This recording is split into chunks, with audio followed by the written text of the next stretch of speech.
The courtroom is a lonely place. It's designed to be. The cold wood, the high ceilings, the weight of the law, it's all meant to make you feel small, to strip you of your identity and reduce you to a case number.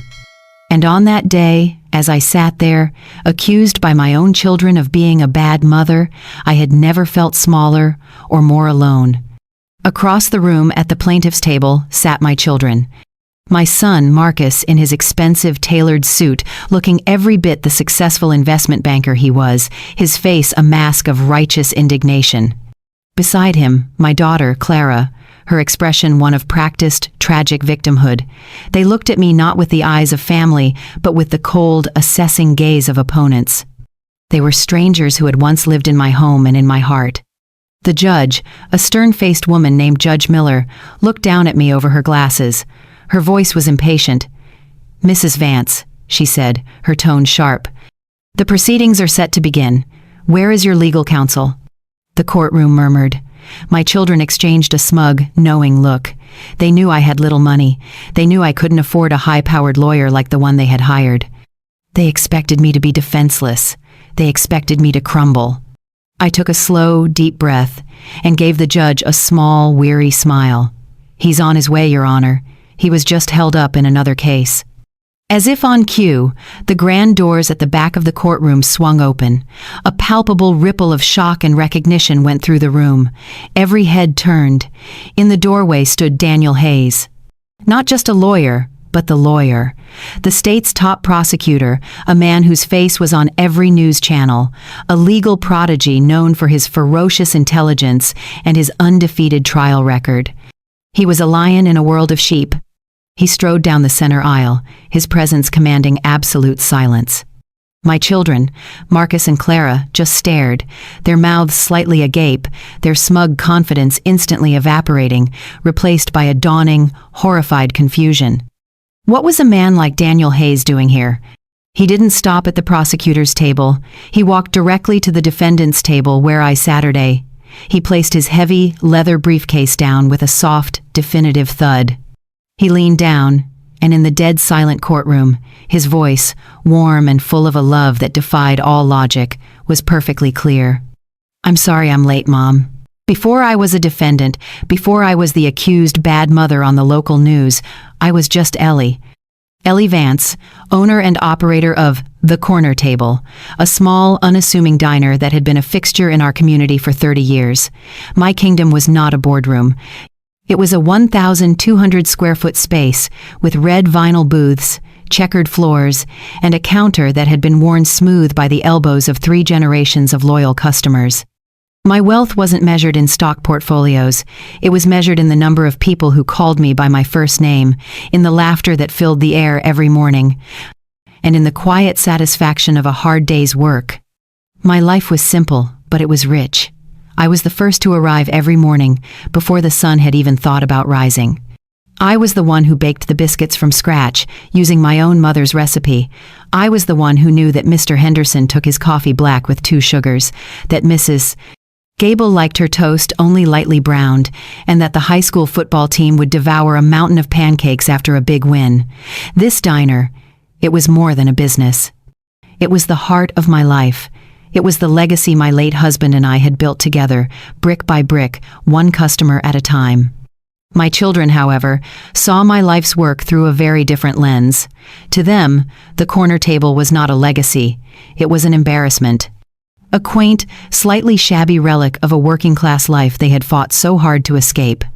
They lived in a different world, a world on the other side of the city, a world of gated communities, luxury SUVs, and a quiet, competitive ambition that I never quite understood. My son, Marcus, was a vice president at a prestigious investment bank. He lived in a minimalist, glass-walled apartment that looked like it belonged in an architecture magazine. His life was a series of numbers, stock prices, profit margins, quarterly earnings. He was fluent in the language of money, but he had become a stranger to the language of the heart. He saw my diner not with nostalgia, but with a broker's cold, appraising eye. He saw a prime piece of real estate in a gentrifying neighborhood, an underperforming asset that could be liquidated and reinvested for a much higher return. He saw a number, not a home. My daughter, Clara, had married well. Her husband was a successful surgeon, and she lived the life of a pampered suburban housewife. Her world was a whirlwind of yoga classes, organic grocery markets, and fierce, unspoken competitions with the other mothers at her children's elite private school.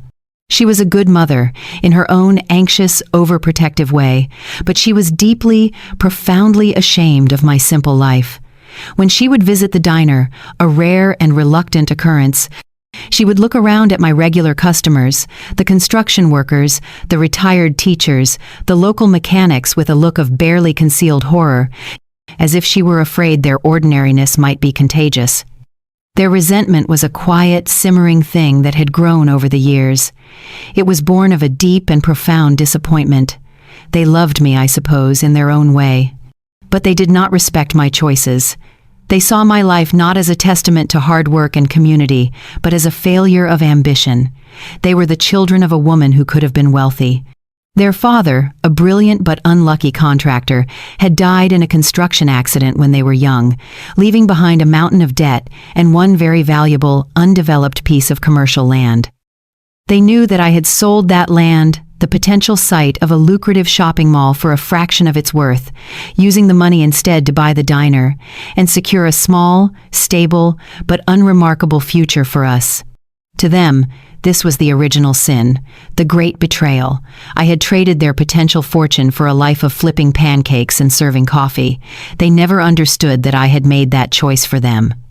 That I had chosen the certainty of a present, loving, and available mother over the high-stakes gamble of becoming a real estate developer, a world I knew nothing about. I had chosen stability over wealth, community over capital, and for that, they had never forgiven me.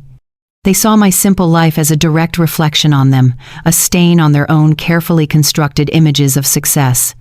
"Mother, you could at least hire a manager and franchise the place," Marcus would argue, his voice laced with impatience.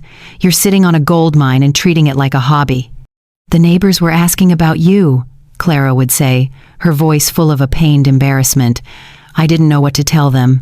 I just said you enjoy your little project." My little project had put them both through college. It had paid for their weddings. It had provided the down payments on their first homes. But those facts were inconvenient. Footnotes in the grand, tragic story they told themselves about their stifled potential. They wanted more. They believed they were owed more. And they saw me, and my little diner, as the one thing standing between them and the life of effortless wealth they so desperately craved. It was a resentment so deep, so ingrained, that it would eventually lead them to the most unnatural of places, a courtroom where they would try to legally declare their own mother a failure. What my children never knew, what I had never dared to tell anyone, was that their narrative of my original sin was built on a foundation of a much deeper, more painful truth. The story they told themselves, the story of the valuable land I had sold too cheaply, was a fiction I had allowed them to believe. It was a simpler, cleaner story than the real one. The truth was far messier and far more heartbreaking. The truth was that I had not sold a piece of land to save them. I had sold a piece of my own heart. Their father's death did not just leave me with a mountain of debt. It left me with 3 small children, not 2, 3. There was Marcus, a bright, intense 5-year-old. There was Clara, a sensitive, needy 3-year-old. And there was Daniel, my beautiful, sweet 6-month-old baby boy. In the first year after the accident, I fought like a cornered animal to keep us all together. I worked 2 jobs. By day, I was a waitress at a greasy spoon diner, my feet aching, my clothes smelling of fried onions. By night, after putting the children to bed, I would do mending and sewing for the neighbors, my fingers raw, my eyes burning from the dim light. I was running on fumes, a ghost in my own life, fueled by nothing but a mother's desperate primal love. But it wasn't enough. We were drowning. The debt collectors called at all hours. The electricity was shut off twice. There were nights when I would put the children to bed and then sit alone in the dark, eating a piece of dry bread for my own dinner, tears streaming down my face. I was failing them. My love was fierce, but it was not enough to fill their bellies or keep a roof over their heads. The breaking point came during a particularly brutal winter. All 3 children came down with a terrible flu. Daniel, my baby, was the worst. His fever spiked, and he was struggling to breathe. I rushed him to the emergency room. The diagnosis was severe pneumonia. He needed to be hospitalized. He needed expensive antibiotics, and we had no health insurance. I sat in that cold, sterile hospital waiting room, my sick baby in a nearby room, and I faced the ugliest truth of my life. I could not do it. I could not give all 3 of my children the life they deserved. My desperate struggle to keep us all together was actually harming them.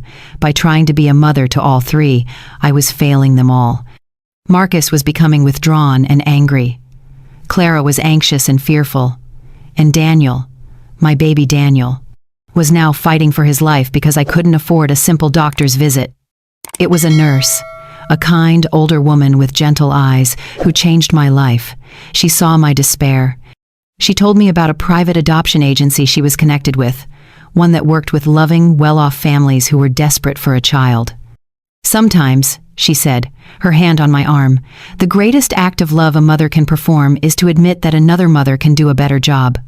Her words were a dagger, but they were also a key. They unlocked a door to a possibility so monstrous, so unnatural, that I had refused to even consider it. The thought of giving up one of my children was a physical tearing in my soul. How do you choose? How do you look at your 3 beautiful, perfect children and choose one to sacrifice for the others? I chose Daniel. I chose him because he was the youngest, because he would not remember me, because Marcus and Clara were old enough to be shattered by a separation from their mother. I told myself it was a logical choice, but it was a logic that felt like madness. I made the most agonizing decision of my life, a decision born not of a lack of love, but of a love so fierce it was willing to break its own heart to ensure the survival of its children. I met them once, his new parents, the Hayes family. They were wonderful people, a kind, loving lawyer and his wife, a school teacher who had been trying for a child for 10 years. They wept when they held my son. They promised me he would have everything: the best schools, the safest home, a life of opportunity I could only dream of giving him. They promised he would always know that his birth mother had loved him more than anything in the world. The day I handed him over is a black hole in my memory. I remember the weight of his small, warm body in my arms. I remember the smell of his baby shampoo. I remember kissing his soft cheek one last time. And then, nothing. A void. A piece of my soul was amputated that day, and it has never stopped aching. The money I received from the adoption, it was not a payment. The agency called it financial assistance, was what I used to save the other 2. It was not a fortune, but it was enough. It was enough to pay off the medical bills. It was enough to move us out of the cramped, dark apartment and into a small, clean rental house. It was enough for me to quit my second job and be more present for Marcus and Clara. And a year later, it was enough for the down payment on the diner. I bought the corner table because I needed to build something, to create a place of warmth and community, to try and fill the cavernous, empty space in my own heart. I never told Marcus and Clara. How could I? How could I tell them that their comfort, their education, their very stability had been purchased at the cost of their own brother? It was my secret, my shame, my sacrifice. I allowed them to believe in the simpler, cleaner story of the sold piece of land. I carried the burden of the truth alone for 35 years. So when they stand in that courtroom and accuse me of being a bad mother, of making poor financial decisions that stifled their future, they have no idea. They have no idea that the very future they are complaining about was bought and paid for with the life of the brother they never knew they had. They are condemning me for a sacrifice they have benefited from their entire lives, and they are about to be judged by the very son I gave away to save them. The diner was more than a business. It was a promise I made to myself that the sacrifice of my youngest son would not be in vain. Every dollar I earned, every drop of sweat that fell from my brow as I worked the grill or washed the dishes, was an investment in the future of the 2 children I had kept, Marcus and Clara. I poured my life into them with a fierce, almost desperate devotion, as if my constant effort could somehow atone for the impossible choice I had made. And they thrived. Freed from the crushing weight of poverty, their true potential began to shine. Marcus, who had been a quiet, withdrawn boy, blossomed into a confident and ambitious young man. He was brilliant with numbers, a trait he must have inherited from his father. I saw that fire in his eyes, the same fire I had seen in his father's, and I fanned the flames. I used the profits from the diner, which was slowly but surely becoming a local institution, to send him to the best private high school in the city. He excelled, earning a full scholarship to a prestigious business school. I was so proud, I framed his acceptance letter and hung it in my office at the diner. Clara, my sensitive, anxious daughter, found her footing in the arts. She had a beautiful eye for design and a passion for history. I nurtured her talent, paying for art classes, museum memberships, and a summer trip to Italy to study the Renaissance masters. She went on to get a degree in art history and married a kind, successful surgeon, a man who adored her and could provide her with the life of beauty and security she had always craved. She became a respected art consultant, a mother to 2 beautiful children, a woman of grace and taste. On the surface, I had succeeded beyond my wildest dreams. My children were the embodiment of the American dream. They were successful, educated, and living lives of comfort and privilege I could never have imagined for them in that dark, cold apartment all those years ago. I had taken the tragic price of one child's future and used it to build a beautiful life for the other 2. I should have been content, but I wasn't.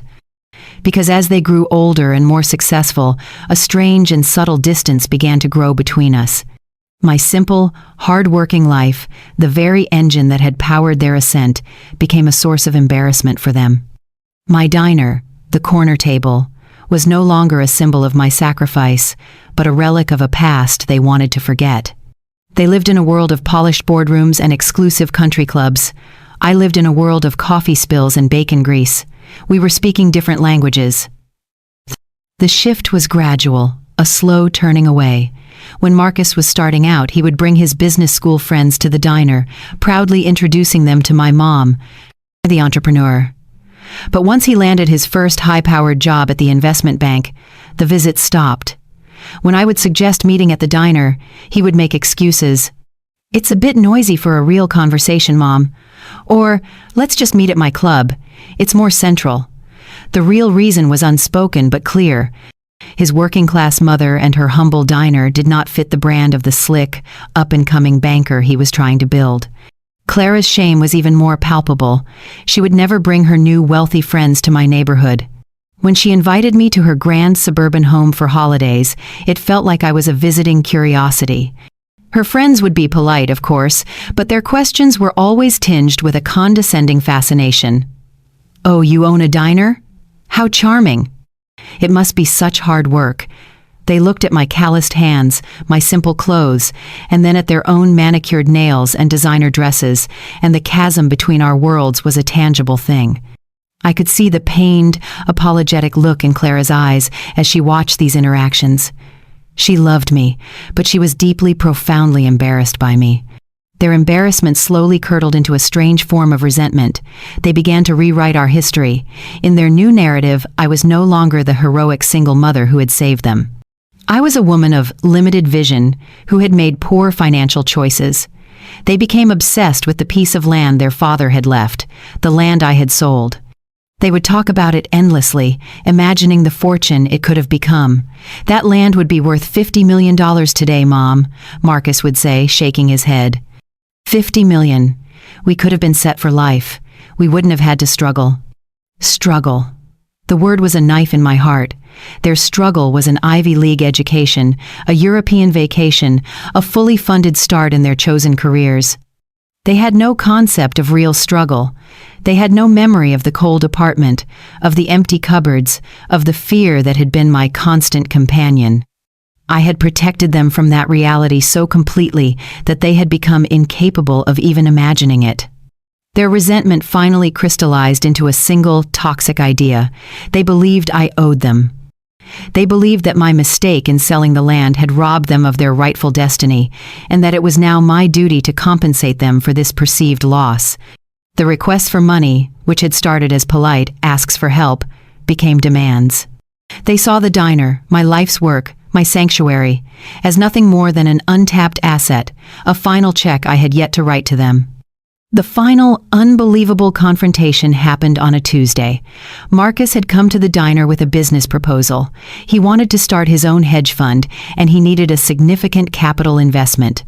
He wanted me to sell the diner and the building it was in, and give him the money. "It's the least you can do, Mom," he said, his voice a mixture of arrogance and pleading. "It's time you cashed in this sentimental old project and made a real investment in your family's future, in my future." When I refused, his face turned cold. "I knew you'd say that," he said, his voice dripping with contempt. "You're too selfish to see the bigger picture. You'd rather flip burgers than see your own son succeed." He stood up. "This isn't over, Mom. Clara and I have been talking. There are legal avenues. You made a promise to us, a promise to provide the best life for us, and you broke it. You've been a bad mother and a worse businesswoman, and it's time you were held accountable." I stood in the middle of my diner, the familiar, comforting smells of coffee and cinnamon suddenly feeling foreign. The words my son had spoken hung in the air, sharp and poisonous as shrapnel. A bad mother, held accountable, legal avenues. It was a declaration of war, delivered in the heart of my sanctuary by my own child. The lunch rush was in full swing around me, a symphony of clattering plates and cheerful conversation, but I was trapped in a pocket of cold, dead silence. I felt the eyes of my regulars on me, their smiles faltering as they saw the look of utter devastation on my face. I thought, perhaps foolishly, that it was just a threat. An angry, empty outburst from a man-child who had been denied his latest, shiniest toy. I never, in my wildest, most terrifying nightmares, believed he would actually go through with it. A son suing his own mother? It was the stuff of lurid television dramas, not real life. Not my life. But I had underestimated the depths of his entitlement and the powerful, poisonous influence he had over his sister. 2 weeks later, the letter arrived. It was delivered by a stern-faced courier to the diner during the busiest part of the lunch hour, a deliberate act of public humiliation. The envelope was thick, heavy with the weight of legal documents. It was from the prestigious law firm of Abernathy and Crowe, the firm where my son's best friend was a partner. My hands trembled as I opened it. Inside, the words were cold, formal, and utterly monstrous. It was an official notice of a civil lawsuit. Marcus and Clara Richardson versus Eleanor Vance. The plaintiffs, my own children, were suing me, the defendant, their own mother. The charges were a masterpiece of legalistic cruelty. Gross financial mismanagement leading to the significant diminishment of familial inheritance, breach of fiduciary duty as a parent, and, most woundingly, infliction of long-term emotional distress due to a pattern of selfish and negligent decision-making. They had done it. They had actually done it.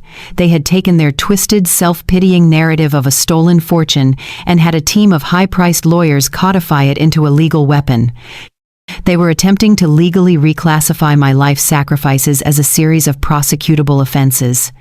The lawsuit demanded a staggering sum in damages, a sum that was, not coincidentally, the exact estimated current market value of the land I had sold 35 years ago, plus interest. They were suing me for the fortune they believed they were owed. To get it, they were prepared to publicly destroy me. The news of the lawsuit spread through our small community like a virus. It was a scandal of the highest, most delicious order. Did you hear about Ellie Vance at the corner table? Her own kids are suing her. The whispers followed me everywhere. The friendly, familiar faces of my customers now looked at me with a mixture of pity and morbid curiosity. My sanctuary, my diner, had been tainted. It was no longer a place of warmth and community. It was the scene of a bizarre and tragic family crime. The local news picked up the story, then the state papers. Children sue working-class mother for stealing their fortune. I was a minor, tragic celebrity. Reporters would camp outside the diner, shouting questions at me as I tried to carry in boxes of produce. "Mrs. Vance, is it true you cost your children millions? Do you have a comment on your son's claim that you were a negligent parent?" Marcus and Clara, meanwhile, embraced their role as the tragic, wronged victims. They gave a tearful, exclusive interview to a daytime television show. They spoke of their difficult and financially insecure childhood, a shameless and utter fabrication. Marcus, in his $1,000 suit, spoke of the burden of watching his mother make poor choices. Clara, dabbing her eyes with a silk handkerchief, lamented the lost potential and the emotional scars of not growing up in the lavish wealth she felt was her birthright. They were brilliant performers. They painted a compelling picture of themselves as the wounded survivors of my maternal incompetence. The public was divided.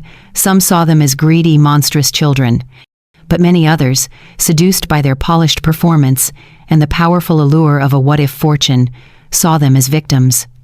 I received letters, angry, anonymous letters, calling me a selfish monster for hoarding my money and denying my children their dreams. I was alone. My friends in the community tried to support me, but they didn't understand the full story. My children had successfully isolated me, turning public opinion against me. The legal battle was daunting. Their lawyers were a pack of sharks from one of the city's top firms. I was just a woman who ran a diner, armed with a small-town lawyer who looked at the case with wide, terrified eyes. I was outgunned, outmaneuvered, and on the verge of being financially and emotionally destroyed by my own flesh and blood. It was in the darkest hour of this ordeal, the night before the first preliminary hearing, that I truly hit rock bottom. I was sitting alone in the dark diner, long after closing time, staring at the lawsuit papers, the cruel, legalistic words blurring through my tears. The weight of it all, the betrayal, the public shame, the impending financial ruin was crushing me. For the first time in my life, I felt like giving up. I had sacrificed one child to save the other two, and now those two were trying to destroy me. My life felt like a tragic, cosmic joke. The bell above the diner door chimed softly. I looked up, startled. Standing in the doorway, silhouetted against the streetlights, was a tall, impeccably dressed man. He was a stranger, yet there was something hauntingly familiar about him. He walked towards my table with a quiet, confident grace. "Mrs. Vance?" he asked, his voice a deep, steady baritone that seemed to cut through the fog of my despair. "My name is Daniel Hayes. I believe you are in need of a lawyer. And I believe I am your son." The morning of the first preliminary hearing was gray and overcast, the sky a perfect mirror of the mood in my soul. Walking up the grand stone steps of the county courthouse felt like ascending the gallows. The media was already there, a flock of vultures with cameras and microphones, shouting questions at me as I tried to make my way through. "Mrs. Vance, do you feel any remorse? Is it true you're on the verge of bankruptcy?" I kept my head down, my simple coat pulled tight around me, and pushed through the scrum, feeling their judgment like a physical weight on my shoulders. The courtroom itself was an intimidating cathedral of law. The dark wood paneling seemed to absorb all the light, the ceilings were impossibly high, and the judge's bench loomed over the room like a great, unyielding altar. The public gallery was packed. My small-town drama had become a spectator sport, and the people had come to see the lions devour the Christian. I was the Christian. I took my place at the defendant's table. It was small, old, and scarred with the history of 1,000 other desperate lives. My court-appointed lawyer, a young, nervous man named Mr. Peterson, who looked barely old enough to shave, sat beside me, shuffling his papers with trembling hands. He was a good boy, but he was a goldfish in a tank of sharks. He was completely hopelessly outmatched. Across the aisle, at the grand, polished plaintiff's table, sat my children. They were not my children today. They were the prosecution. Marcus looked cool, confident, and utterly at home in this environment of power and conflict. He was chatting amiably with his lead counsel, a famously ruthless corporate litigator named Benjamin Thorne, a man known for his scorched earth tactics. They would occasionally glance over at me and Mr. Peterson and share a small, condescending smirk. They were not just confident of winning, they were savoring the prospect of my humiliation. Clara sat beside them, playing her part to perfection. She was dressed in a simple, modest dress, a picture of quiet, tragic victimhood. She clutched a handkerchief in her hand and would occasionally dab at her dry eyes, a piece of theater for the benefit of the jury pool and the reporters in the back. She looked at me with an expression of profound, practiced sorrow, as if this were all a terrible ordeal that I had forced upon her. The proceedings began. Judge Miller, a stern-faced woman with a reputation for no-nonsense efficiency, called the room to order. The first hour was a blur of legal jargon and procedural motions. Thorne, my children's lawyer, was a master performer. He painted a picture of me as a flighty, irresponsible, and ultimately selfish mother who had squandered her children's birthright on a vanity project, my diner. He spoke of Marcus and Clara's trauma, their stunted opportunities, the psychological scars of growing up with the knowledge of a lost fortune. He was brilliant, and he was utterly without conscience. He was turning my life's greatest sacrifices into a narrative of maternal malpractice. My own lawyer, Mr. Peterson, did his best. He was earnest and well-prepared, but he was a candle against a hurricane. Thorne objected to his every statement, tied him in knots with procedural traps, and treated him with a dismissive contempt that made me feel ashamed for him. With every lost motion, with every successful objection from Thorne, I could see my children's confidence growing. The smug smirks became wider. They were winning. It was all going exactly as they had planned.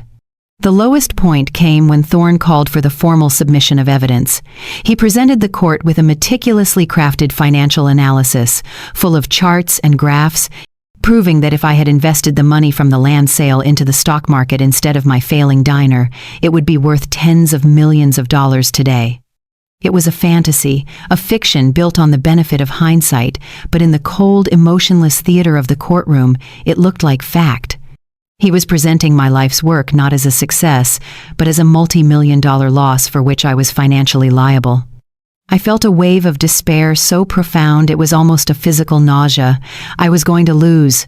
I was going to lose my diner, my home, my reputation. I was going to be left with nothing, branded a failure and a fool by my own children in a court of law. I looked over at them. They were watching me, their faces cold and triumphant. There was no love, no pity, no flicker of doubt in their eyes. They were strangers, and they were about to destroy me. It was in that moment of absolute hopelessness that Judge Miller looked down at me, her expression impatient. "Mrs. Vance," she said, her voice sharp, "we have a series of motions to address for which your counsel is clearly unprepared. I ask you one more time, are you certain you do not have other legal representation? This is your last chance to speak." The courtroom was silent. This was it, the moment of my surrender. I looked at Marcus's triumphant face, at Clara's false tears, and a strange sense of calm washed over me. I took a slow, deep breath. "Actually, Your Honor," I said, my voice surprisingly steady. "I do. I was told he was held up in a capital case, but he should be here any moment." A ripple of confusion went through the room. Thorne looked annoyed at this unexpected delay. My own lawyer looked at me with wide, panicked eyes. "What are you talking about?" he whispered. "You never told me." As if on cue, the grand double doors at the back of the courtroom swung open with a dramatic creak. The entire room turned to look. A tall, powerful, and impeccably dressed man stood silhouetted in the doorway. He paused for a moment, his eyes sweeping the room, his presence instantly commanding an authority that made even the judge sit up a little straighter. It was Daniel Hayes, the state's top prosecutor. A legal celebrity, a legend, the most feared and respected lawyer in the entire state. He strode down the center aisle, the sound of his expensive shoes echoing on the marble floor. A wave of shocked, frantic whispers followed him. What is Daniel Hayes doing here? Is he taking the case? The reporters in the back were scrambling for their phones. My children, Marcus and Clara, just stared, their mouths hanging open, their smug confidence instantly evaporating, replaced by a dawning, horrified confusion. Their shark, Benjamin Thorne, looked as if he had just seen a ghost. Daniel didn't stop at the prosecutor's table. He didn't stop at the gallery. He walked directly to the defendant's table where I Saturday. He placed his heavy leather briefcase on the table with a soft, definitive thud that seemed to echo like a gunshot in the silent room. He leaned down, placing a warm, steadying hand on my shoulder.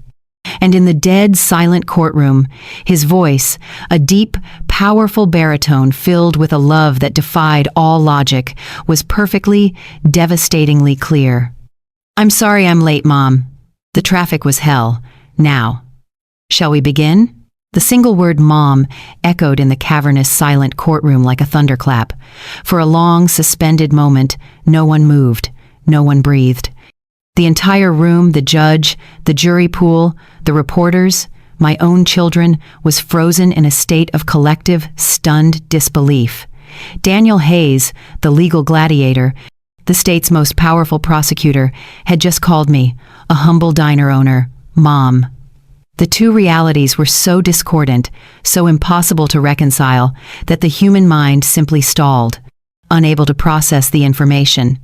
My son Marcus was the first to react. The color drained from his face, leaving it a pasty, sickly white. He shot to his feet, his chair scraping loudly on the floor. "Objection!" he sputtered, the word a reflexive, desperate gasp. "This island, this is a farce, a stunt. He's not, she's not. This is impossible." Judge Miller, for the first time that day, looked as stunned as everyone else. She stared at Daniel Hayes, her usual stern composure completely gone. "Mr. Hayes," she asked, her voice a mixture of awe and utter confusion, "what is the meaning of this? Are you formally representing the defendant, Mrs. Vance?" Daniel did not look at the judge. He did not look at my screaming, sputtering son. He looked only at me. He gently squeezed my shoulder, a gesture of profound, silent reassurance. "I am, Your Honor," he said, his voice a calm, powerful baritone that cut through the chaos. Then he turned to face the judge, and the full, intimidating force of his legal persona was unleashed. "And I would ask that you caution the plaintiff, Mr. Richardson, against making baseless, hysterical outbursts in your courtroom, unless, of course, he wishes to be held in contempt." The threat was delivered with a quiet, icy authority that instantly silenced Marcus. He sank back into his chair, his face a mask of horrified disbelief. He looked at his sister Clara for support, but she was useless. She was just staring at Daniel, her mouth agape, her eyes wide with a dawning, terrifying comprehension. She was finally connecting the dots, the vague stories of a baby given up long ago, the timelines, the impossible reality that was now standing before her. Benjamin Thorne, their high-priced lawyer, was scrambling. He was a shark who had been masterfully circling a wounded seal, and a great white had just entered the tank. His entire strategy, which was based on steamrolling my inexperienced counsel and my own emotional fragility, had just been rendered completely, utterly obsolete. "Your Honor," he began, his voice lacking its earlier smug confidence, "this is a highly irregular development. We were not made aware of this change in counsel. We request a recess to prepare." Daniel smiled, but it was not a kind smile. It was the smile of a predator that has its prey cornered. "Prepare for what, Mr. Thorne?" he asked, his voice deceptively soft. "The facts of the case have not changed. The plaintiff's absurd and frankly libelous claims have not changed. The only thing that has changed is that the defendant now has competent legal representation. Or are you suggesting that your case is so weak it cannot withstand the presence of an actual lawyer?" The insult was direct, brutal, and brilliant. Thorne's face flushed with anger. The gallery erupted in a low murmur of excited whispers. Judge Miller banged her gavel. "Order," she commanded. "Order! Mr. Thorne, your request for a recess is denied. Mr. Hayes, you have 5 minutes to confer with your client, and then we will proceed." She looked at Daniel with a new, grudging respect. The dynamic of the entire trial had shifted on a single word. Daniel leaned down to me, his back to the rest of the courtroom, creating a small, private space for just the two of us. "Are you okay, Mom?" he whispered, his voice now filled with a lifetime of unspoken love and concern. I could only nod, tears finally welling in my eyes, not tears of sadness, but tears of a profound, overwhelming relief. "Daniel," I whispered his name, the name I had not spoken aloud in 35 years. I don't understand. How?" He gave my hand a quick squeeze. "No time for that now," he said, his voice becoming professional again. "They've made their case. Now it's our turn. I'm going to ask you to do the hardest thing I'll ever ask of you. I need you to trust me. Completely. No matter what I say, no matter what I do, you just sit there and be the strong, dignified woman I know you are. Can you do that for me?" I looked into his eyes. my son's eyes, and I saw the same fire and determination as his father. I nodded again. "Yes," I said. "Good," he said. He stood up straight, adjusted his tie, and turned to face the judge. "We are ready to proceed, Your Honor." What followed was a masterclass in legal destruction. Daniel didn't just defend me, he went on the offensive. His first motion was to have the plaintiff's primary piece of evidence, the speculative financial analysis of the lost fortune, thrown out as prejudicial, hypothetical, and fundamentally irrelevant. He argued with a ferocious, irrefutable logic that my past financial decisions were not on trial, only my children's baseless claims. After a blistering 10-minute argument, Judge Miller, looking almost impressed, agreed. Motion granted. The document is inadmissible. A wave of shock went through the plaintiff's side. Their entire case had just been crippled. Thorne was on his feet, objecting furiously, but his arguments were weak, desperate. He was completely outmatched. Marcus and Clara just sat there, looking as if they had been struck by lightning. But Daniel wasn't finished. He was just getting started. "Your Honor," he said, his voice ringing with a new dangerous power. "Now that we have dealt with the plaintiff's fiction, I would like to call my first witness to the stand to discuss the facts." He turned and looked directly at my son, Marcus. His gaze was so intense, so full of a cold, prosecutorial fury, that Marcus physically shrank back in his chair. The defense calls Marcus Richardson to the stand. Watching Daniel work was like watching a master craftsman, a grandmaster of chess, and a hunting tiger all at once. He moved with a quiet, coiled energy, his voice a perfectly calibrated instrument that could shift from gentle curiosity to thunderous accusation in a heartbeat. The moment Marcus took the stand, a palpable sense of dread fell over the plaintiff's table. My son, the confident, arrogant investment banker, looked like a frightened schoolboy being called to the principal's office. He was completely, utterly out of his depth. Daniel began gently, his voice calm and almost friendly. "Mr. Richardson," he started, circling the witness stand slowly. "You have testified, under oath, that you believe your mother's financial mismanagement of a piece of land 35 years ago has caused you and your sister significant, ongoing financial and emotional distress. Is that correct?" "Yes," Marcus said, his voice a little shaky. "That's correct. We lost a lifetime of opportunity." "A lifetime of opportunity," Daniel repeated, letting the words hang in the air. "And yet, you attended Princeton University on a full academic scholarship. A scholarship you were able to pursue because you had the stability of a loving home and a mother who worked 70-hour weeks to ensure you never had to worry about a thing. Is that also correct?" Marcus shifted in his seat. "Well, yes, but—" "And after Princeton," Daniel continued, his voice still soft, "you received your MBA from Wharton, a very expensive degree. Can you tell the court who paid for that degree, Mr. Richardson?" "My mother took out a second mortgage on her home to help," Marcus mumbled, his gaze fixed on the floor. "She didn't just help, did she?" Daniel pressed, his voice sharpening slightly. "She paid for the entire thing, over $100,000. A sum she paid off, by herself, over the next 10 years, all while still running her diner. Is that not the truth?" "Yes," Marcus admitted, his voice barely a whisper. Daniel nodded slowly, as if piecing together a puzzle for the jury.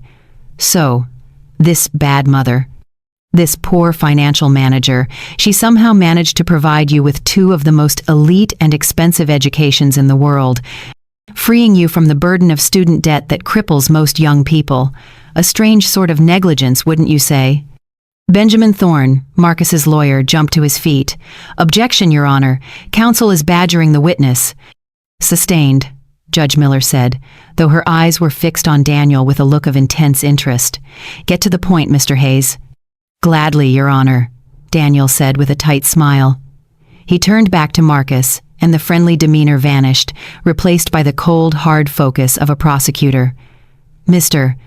Richardson, let's talk about your current financial situation. You are a vice president at Sterling & Locke, a prestigious firm. You live in a $4 million penthouse. You drive a Porsche. By all accounts, you are a very successful man. Why then are you suing your elderly mother, a diner owner, for a perceived loss from 3 decades ago?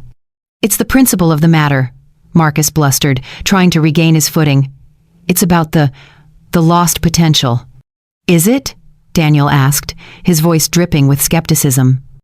Or is it about the $40 million line of credit you personally guaranteed for a high-risk commercial real estate development in Dubai that is now, as of last Tuesday, in catastrophic default? The color drained from Marcus's face. He looked over at his lawyer, his eyes wide with panic. Thorne was on his feet again. Objection. Relevance. My client's private business dealings have nothing to do with this case. On the contrary, Your Honor. Daniel's voice boomed through the courtroom, all pretense of gentleness now gone. It has everything to do with this case. The plaintiff is claiming damages based on financial harm. I am establishing that any financial harm he is currently suffering is not the result of his mother's 35-year-old real estate decision, but of his own reckless, greedy, and frankly incompetent gambling in the international property market. He slammed a thick file down on the prosecutor's table. And I have the evidence to prove it. Judge Miller looked from the file, to Daniel's furious face, to Marcus's terrified one. Objection overruled, she said, her voice firm. You may proceed, Mr. Hayes. For the next hour, Daniel systematically and brutally dismantled my son's life. He presented bank records, loan agreements, and damning emails that showed Marcus was not just in debt. He was on the verge of total financial ruin. He was bankrupt in all but name. The lawsuit against me wasn't about principle. It was a desperate, last-ditch attempt to find a lifeboat, and he was willing to drown his own mother to get it. With every new piece of evidence, Marcus seemed to shrink further into the witness stand. The arrogant, powerful banker was gone, replaced by a terrified, exposed fraud. By the end of it, he could barely speak, offering only mumbled, one-word answers. Daniel walked slowly back to the defendant's table, his work almost done. He had one final question. Mr. Richardson, he said, his voice now quiet again, but heavy with a profound, almost sorrowful weight. Is it true that on the day you decided to file this lawsuit, your mother offered to give you her life savings, the entire profit from the eventual sale of her diner to help you, no questions asked, if you were truly in trouble? Marcus looked at me then, for the first time. His eyes were filled with a dawning, horrified shame. He opened his mouth, but no words came out. He just gave a small, pathetic nod. Daniel looked at the jury, then at the judge. No further questions for this witness, Your Honor.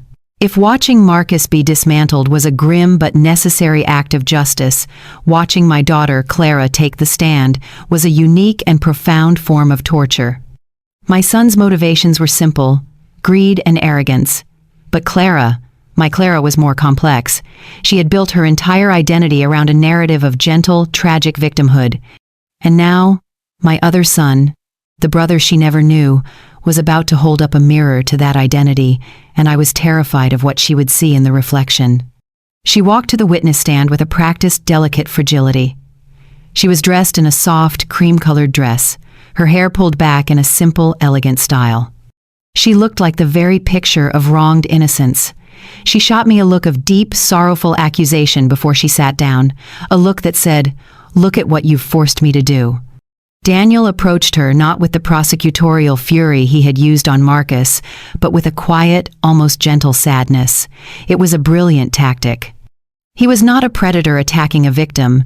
He was a fellow human being trying to understand her pain. "Mrs. Albright," he began, using her married name, creating a formal distance. "Your brother has testified about the perceived financial harm your mother has caused. Your part of this lawsuit, however, focuses on long-term emotional distress. Can you please explain to the court the nature of this distress?" Clara took a moment, dabbing her eyes with a handkerchief. It's been a lifetime of feeling." "Less than," she said, her voice a soft, trembling whisper. "Growing up, we always knew there was this ceiling. We knew what we could have had. A life without worry, without the constant struggle of my mother's small business. It created a deep sense of insecurity, a feeling that we were constantly on the verge of losing everything. That leaves a scar on a child's soul." It was a beautiful, poetic performance. She had clearly rehearsed it. Daniel nodded sympathetically. I see. A scar. That must have been very difficult. And this feeling of insecurity, it has followed you into your adult life? Yes, she said, her voice gaining strength. Absolutely. I have always had to be careful, frugal. While my friends were taking European vacations, I was helping my mother balance the books at the diner. It was a constant struggle. Daniel paused, letting her words hang in the air. He glanced down at a file in his hands. The diner, he said thoughtfully, the place you found so stifling. Is this the same diner that your mother, the sole owner, used as collateral to co-sign the loan for your first art gallery after your husband's family refused to fund your frivolous dream? Clara's face froze. Well, yes, but that was a loan. I paid it back. Indeed you did, Daniel agreed smoothly, with the profits from a business that would not have existed without your mother's initial risk. And the European vacations you missed out on? Would that include the 6-week art history tour of Italy and France that your mother paid for as your college graduation present? The trip that, by your own admission, launched your entire career as a fine art consultant? The color was beginning to rise in Clara's cheeks. That was different. That was an educational expense. I see, Daniel said. He took a step closer. Let's talk about your current life, Mrs. Albright. The life you have built despite the scars of your childhood. You live in a beautiful 7,000 square foot home in the most exclusive gated community in the state. You have 2 healthy, wonderful children who attend the most expensive private school in the region. Your husband is a renowned cardiothoracic surgeon. You, yourself, are one of the most sought-after art consultants in the country. Is it fair to say that, despite your mother's failures, you have managed to build a life of immense privilege and success? We've worked very hard for what we have, Clara said defensively, her voice losing its fragile, whispery quality. I have no doubt, Daniel said, but this lawsuit claims your mother's actions caused you emotional distress. Let's be specific. Is your distress caused by the fact that your husband, Dr. Albright, has been having an affair with a surgical nurse for the past 3 years? A collective gasp went through the courtroom. Clara's face crumpled as if she had been struck. Thorne shot to his feet. Objection, he roared. This is an outrageous, baseless, and disgusting personal attack. It has absolutely no relevance. Daniel turned to the judge, his face a mask of calm, cold logic. Your Honor, it is the very definition of relevance, he said, his voice ringing with authority. The plaintiff is suing my client for emotional distress, claiming it stems from her childhood. I am providing an alternative, and far more recent, source for her very real pain.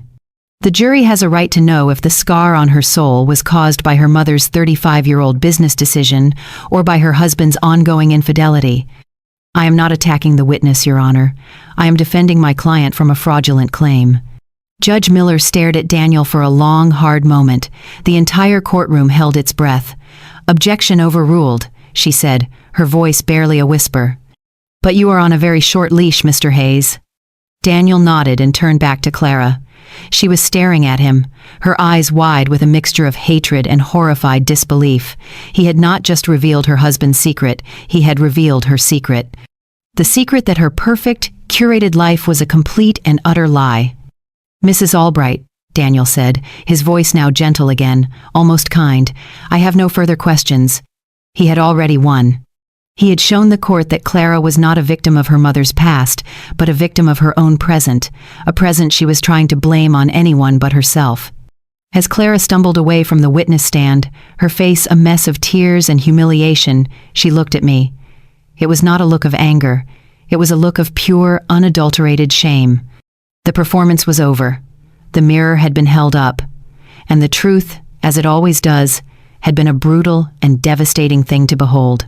After Clara left the stand, a heavy, somber silence settled over the courtroom.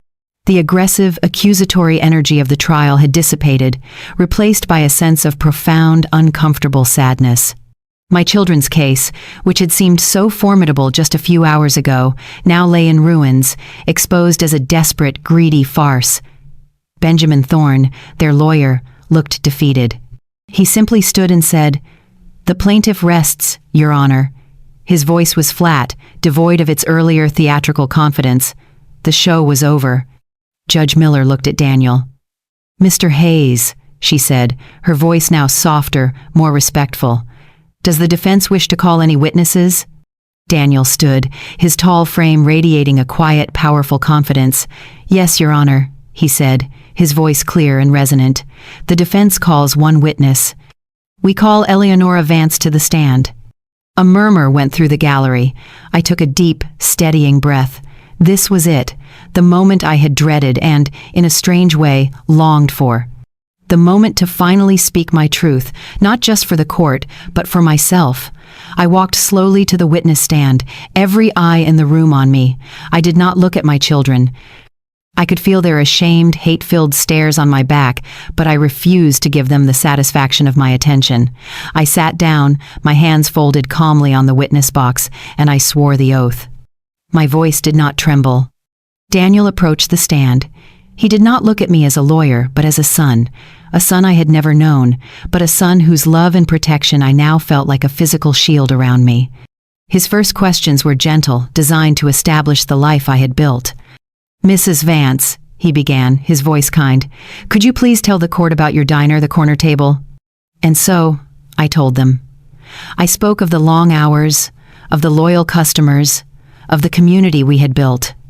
I spoke of the joy of knowing your regulars' orders by heart, of the quiet pride of owning a business that was a haven for so many. I was not just describing a diner, I was describing my life's work, my passion, my home. Then, he led me back in time. "Mrs. Vance, the plaintiffs have made a great deal of the piece of land your late husband left you, the land you sold. Could you please tell the court, in your own words, why you made the decision to sell that property 35 years ago?" This was the heart of it, the original sin my children had held against me for so long. I took another deep breath. "My husband's death," I began, my voice a little thick with the old, familiar pain, "did not just leave me a widow. It left me with a mountain of medical debt, a mortgaged home, and 2 small, hungry children to feed. The land was our only asset, but it was undeveloped. To turn it into the shopping mall my children dream of would have required millions in capital I did not have, and a business acumen I did not possess. I was a 28-year-old waitress with 2 toddlers. I was not a real estate developer. I was a survivor." "So you sold it," Daniel prompted gently. "I sold it," I confirmed, "for a fair price at the time, a price that was enough. It was enough to pay off the debts. It was enough to secure a small, safe home for my children. And it was enough for the down payment on the diner, a business I understood, a business that could provide a steady, reliable income to raise my family.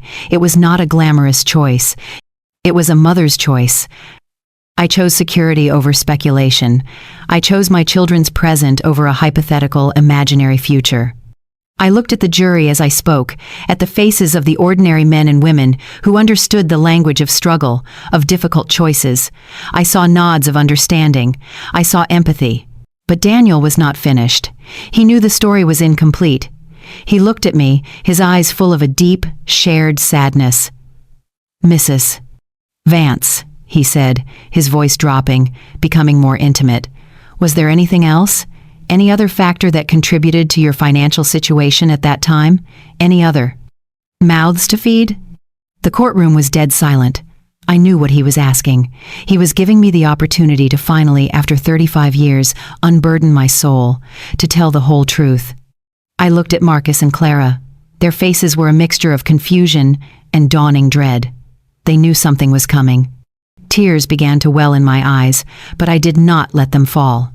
"Yes," I said, my voice a raw whisper.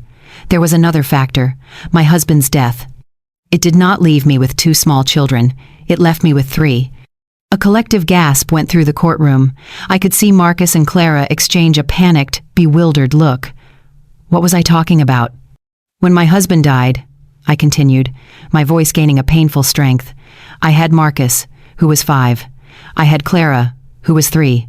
And I had Daniel, a 6-month-old baby boy, and we were starving. I was failing all of them, so I made a choice. A terrible, impossible choice that has haunted every single day of my life since. I made a sacrifice so that two of my children could have a chance at a real life. I finally looked directly at my son and daughter, the full, agonizing truth in my eyes. I gave my baby boy, your brother, up for adoption. The courtroom erupted. Clara let out a choked sob, her hand flying to her mouth. Marcus just stared, his face a mask of utter, complete shock, the entire foundation of his lifelong resentment crumbling beneath him in an instant. The story of the lost fortune was a lie. The real price of their comfortable, successful lives was not a piece of land. It was their brother. Daniel let the weight of the revelation settle. Then, he turned to the judge, his own eyes shining with unshed tears. "Your Honor," he said, his voice thick with an emotion that was no longer just a lawyer's performance. "The defense rests." The moment I spoke those words, I gave my baby boy, your brother, up for adoption. The trial effectively ended. The legal proceedings, the objections, the cross-examinations, it all just evaporated, rendered meaningless by the sheer, crushing weight of the human truth I had just laid bare. The case was no longer about money. It was about a mother's impossible choice, and the two children who had unknowingly benefited from it their entire lives. The courtroom was in chaos. Judge Miller banged her gavel, her own face a mask of stunned compassion, calling for order. But there was no order to be found. My daughter Clara was openly sobbing, not the performative tears from before, but the raw, ragged sobs of a woman whose entire reality had been fractured. She was staring at me, her face a mess of tears and dawning comprehension, as if seeing me for the first time. She was not just seeing a mother she had sued, she was seeing a woman who had sacrificed a child for her. My son Marcus was a statue of shock. The anger, the arrogance, the resentment that had defined him for so long had vanished, replaced by a hollow, empty stare. He was looking back and forth between me at the witness stand and Daniel, who was now standing protectively by my side. He was looking at his brother. The brother whose existence had funded his Ivy League education, whose absence had paid for his life of privilege. The foundation of his lifelong grievance, the narrative of the stolen fortune, was a lie, and the truth was a debt he could never possibly repay. Benjamin Thorne, their lawyer, knew it was over. He walked over to his clients, whispered something to them, and then approached the bench. "Your Honor," he said, his voice a low, defeated murmur. "In light of the new and unforeseen testimony, the plaintiffs wish to formally withdraw their complaint. We are dropping the lawsuit." It was a quiet, anticlimactic end to a battle that had been so loud and so ugly. Judge Miller nodded, her expression softening. "A wise decision, Mr. Thorne," she said. She looked at Marcus and Clara with an expression of profound disapproval, then her gaze shifted to me, and it was filled with a deep, human empathy. "Mrs. Vance," she said, her voice now gentle, "you are a woman of incredible strength. This court is adjourned. You are free to go." Free to go. I had been free all along.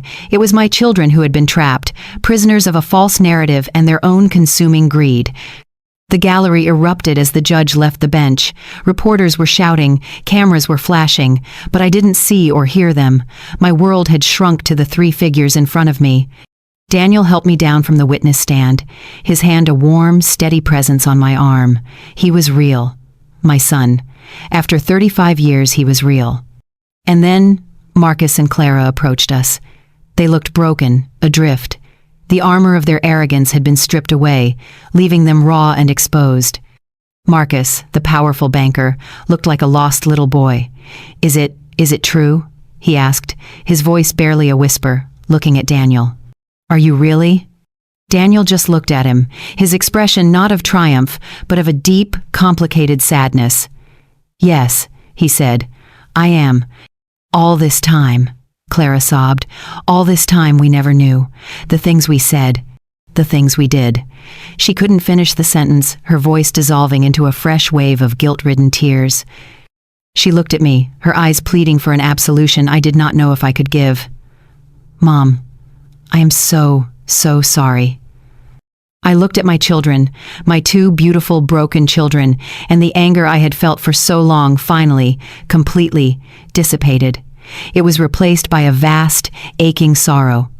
A sorrow for the secret I had carried, for the resentment they had nurtured, for the years we had lost to a lie. They had committed a monstrous act, but they had done so in the ignorance I myself had created. They were not just perpetrators, they were, in a way, victims of the same tragic choice that had haunted me my entire life. I did not know what the future held for us. I did not know if a relationship so profoundly broken could ever be truly mended. The wounds were too deep, the betrayals too raw. But I knew, in that moment, that the war was over. The cycle of resentment had been broken by the devastating power of the truth. I reached out and took Clara's hand. It was trembling. I looked at Marcus, my proud, foolish son, and I saw the flicker of the little boy he used to be. And then I looked at Daniel, my long-lost son, the living embodiment of my greatest sacrifice and my greatest hope. And for the first time in 35 years, all three of my children were in the same room. There would be no easy forgiveness. There would be no simple, happy ending. But as we stood there, in the ruins of the courtroom, surrounded by the wreckage of our own making, there was, for the first time, a chance. A small, fragile, and terrifying chance to begin again. The trial did not just end a lawsuit, it ended a lie that had poisoned our family for a generation. The story of the bad mother and her wrong children became a local legend, but the truth, as it often does, was far quieter and more complicated. The aftermath was not about victory or defeat, but about the slow, difficult work of rebuilding from the rubble. Marcus and Clara, humbled and publicly shamed, retreated from the world. Marcus, facing an investigation from his own firm for the reckless financial dealings Daniel had exposed, resigned from his position. He and his family sold their penthouse and moved into a smaller, more modest home. Clara, faced with the truth of her own unhappy marriage, finally found the courage to leave her husband. Their worlds, built on a foundation of entitlement and resentment, had collapsed, and in the ruins, they were forced, for the first time, to confront themselves. Our relationship is not what it once was. It cannot be. The wounds are too deep, but the anger is gone, replaced by a fragile, tentative effort to understand. We meet for coffee now, not for tense family dinners. We talk. We really talk, for the first time in years. They are learning, slowly and painfully, about the real struggles I faced. And I am learning to see them not as the monsters they became, but as the children who were shaped by a secret they never knew. And Daniel, my son, getting to know him has been the greatest, most unexpected gift of my life. He is a man of incredible integrity and quiet strength, with his adoptive father's kindness and his birth father's fire. We cannot get back the 35 years we lost, but we are making up for it now. He comes to the diner every Sunday for breakfast. He tells me about his cases. I tell him stories about his father. He has brought a new, profound joy into my life. A joy that has begun to heal the oldest and deepest of my wounds. He has also begun, tentatively, to build a relationship with his siblings. It is awkward and fraught with the ghosts of the past, but it is a start. He is the bridge, the living embodiment of the sacrifice that both saved and fractured our family. They put me on trial, accusing me of being a bad mother. But in the end, that trial, that terrible ordeal, was the very thing that allowed me to become a mother to all three of my children again. It forced the truth into the light, and while the truth was agonizing, it was also liberating. It set us all free. Justice, I have learned, is not always about punishment. Sometimes it is simply about understanding and forgiveness. Forgiveness is not about forgetting what was done, but about choosing to believe in the possibility of what can be. So I leave you with this. What is the greatest sacrifice a parent can make? And is there any betrayal so deep that it cannot, with time and truth, eventually be forgiven? Share your own stories of family and forgiveness in the comments below. For in these difficult conversations, we find our shared humanity,